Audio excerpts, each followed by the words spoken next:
This house in the vineyard in Richmond was built in 1695 and was later named after the Duke of Clarence, who spent much of his time there in the 1780s. And who was this Duke of Clarence? Well, here he is in the 1830s when, at the age of 67, he succeeded his brother, the nasty George IV, to become the nice William IV. That, by the way, makes him the oldest British monarch to succeed to the throne, and he'll remain so until Charles becomes king, if he ever does. Back to Clarence House. Here are its gates. And I expect, on the left, you can see a blue plaque. Well, this man bought the house for £25,000 in 1967. He kept it for 10 years, but it's now on the market for £22.5 million. But the blue plaque is certainly not in honour of Brian Blessed.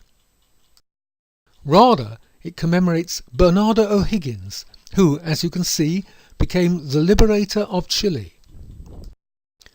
For a few years in the 1790s, Clarence House was a Catholic boarding school run by one Timothy Eales, and Bernardo Riquelme, as he was still called at the time, was its star pupil.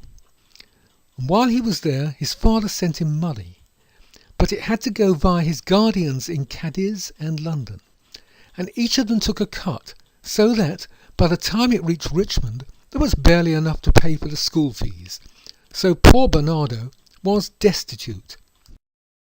However, he learnt a lot in Richmond, including history, Latin, Greek, mathematics, and of course English. But Bernardo blotted his copybook. He fell in love with Charlotte Eales, the headmaster's daughter. As a result, to maintain propriety, he had to be sent to a school in Margate.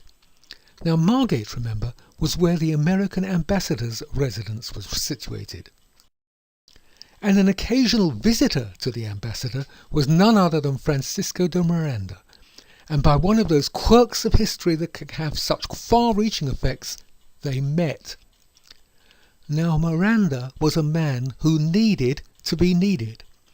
He took Bernardo under his wings and became his unpaid tutor in all things revolutionary, as well as in the more traditional subjects.